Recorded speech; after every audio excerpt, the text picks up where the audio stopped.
की करते हैं, जहां मुख्यमंत्री सुखविंदर सिंह सुक्खू का इस्तीफे से इनकार। मैंने कोई इस्तीफा नहीं तैयार किया, सीएम का एक बड़ा बयान सामने आ रहा है। जहां एक तरफ इस्तीफे की अटकलें तेज, उस बीच ये बयान, बजट सत्र में हम बहुमत साबित करेंगे। तो बीजेपी के कुछ विधायक हमारे संपर्क में हैं। सुक्खू का ये बड़ा बयान सामने आ रहा है, जहां एक तरफ बीजेपी की तरफ से फ्लोर टेस्ट की मांग की जा रही है, तो दूसरी ओर सुक्खू का ये बड़ा बयान। देखिए, ना तो मैंने इससे किसी ने इस्तीफा मांगा, ना ही मैंने कोई पेशकश की। पहली बात तो ये है कि मुझे जयराम ठाकुर जी जब सदन में बोल रहे थे तो मुझे किसी ने आकर बताया, मैंने तो देखा भी नहीं।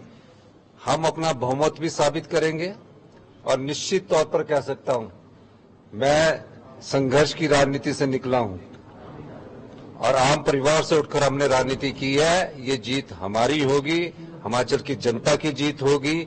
और मैं ये भी दावा कह सकता हूं कि भारतीय जनता पार्टी तड़प क्यों रही है। अभी हमारा बजट पास होना, उसमें वोटिंग करवाइए, और जो उनके साथ गए वो भी कुछ हमारे संपर्क में है।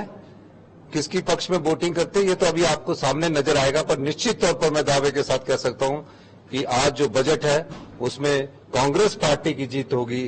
और जो राजनीतिक दबाव लोग बनाते हैं, उन षड्यंत्रों का भी हम आने वाले समय में पर्दाफाश करेंगे। हम लोग कांग्रेस पार्टी को मजबूती से मजबूत कर रहे हैं और निश्चित तौर पर 5 साल कांग्रेस पार्टी की सरकार चलेगी, इसमें कोई दो राय नहीं। और हिमाचल में सरकार संकट पर जयराम रमेश ने कहा कि हिमाचल में सरकार गिराने की कोशिश की जा रही है। हम लॉटरी सिस्टम में हार गए, विधायकों की बात सुनी जाएगी। जयराम रमेश का ये बड़ा बयान।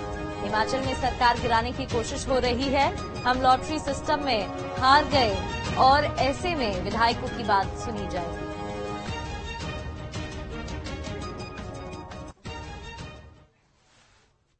डीके शिव कुमार जी और हरियाणा के पूर्व मुख्यमंत्री भूपिंदर सिंह हुड्डा जी, उनकी कांग्रेस अध्यक्ष से बात हुई है आज सुबह। क्रॉस वोटिंग हो गया है, पर अभी आगे की बात सोचने के लिए है। ये जो क्रॉस वोटिंग को लेकर एक साजिश रचाई जा रही है कि कांग्रेस सरकार को गिराई जाए, इस ऑपरेशन लोटस का सामना करने के लिए क्या क्या कदम कांग्रेस पार्टी को उठाने हैं, कांग्रेस अध्यक्ष ने इन 3 बड़े हमारे वरिष्ठ साथियों से कहा। और हिमाचल के पूर्व मुख्यमंत्री जयराम ठाकुर का बयान सामने आया, जहां बीजेपी विधायकों के साथ अन्याय हो रहा है, कांग्रेस सरकार अन्याय कर रही है। उन्होंने कहा, सीएम बदलने से सरकार नहीं बचेगी, बीजेपी के पास बहुमत है। जयराम ठाकुर का बयान, कांग्रेस सरकार अन्याय कर रही है। हिमाचल प्रदेश के पूर्व मुख्यमंत्री जयराम ठाकुर जी हमारे साथ हैं। ठाकुर साहब, जो कुछ आज सदन में हुआ, क्या कुछ हुआ?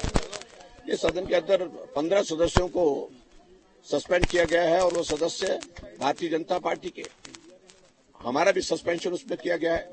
एक ही बात को लेकर के कि वो बजट पास नहीं हो पा रहा था, उनके साथ पास बहुमत नहीं है और बजट पास करने में कठिनाई थी, इसलिए भारतीय जनता पार्टी के 15 सदस्यों को सस्पेंड किया जाए ताकि बजट पारित कर सके। विक्रमादित्य ने भी प्रेस कॉन्फ्रेंस कर कई तरह के एलिगेशन लाए, क्या कहना चाहते हैं? तो स्वाभाविक रूप ने अपनी पीड़ा जाहिर की है। जब मंत्रिमंडल में मंत्री इस प्रकार के बयान करे तो आप कल्पना कर सकते हैं कि किस प्रकार से सरकार चल रही होगी।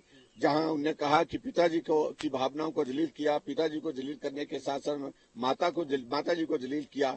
बतौर मंत्री होने के नाते मुझे एक बार नहीं अनेक बार जलील किया और ऐसे में उनने सिर्फ एक ही बात कही कि मैं त्यागपत्र देता हूं। तो जब मंत्री ही त्यागपत्र देते हैं तो सरकार रहने का कोई औचित्य बनता नहीं है। मुख्यमंत्री के इस्तीफे की बात की जा रही है, कहा जा रहा है कि चेंज किया जा रहा है, नया मुख्यमंत्री लाएंगे। आपको लगता है कि ऐसे में सरकार बचाने की कोशिश कर रही है? देखिए, सीधी सी बात है, कांग्रेस सरकार बचाने की कोशिश कर रहे हैं, अन्यथा न्याय का अधिकार कांग्रेस के पास अब सत्ता में रहने का रहा ही नहीं, क्योंकि पिछले कल ही मतदान में वो राज्यसभा में हारी है। आपके पास बहुमत है? बीजेपी के पास निश्चित रूप से। तो ये पूर्व मुख्यमंत्री जयराम ठाकुर जिनका कहना है कि भाजपा के पास बहुमत है और जिस तरह से कांग्रेस सिर्फ सरकार बचाने की बात कर रही है।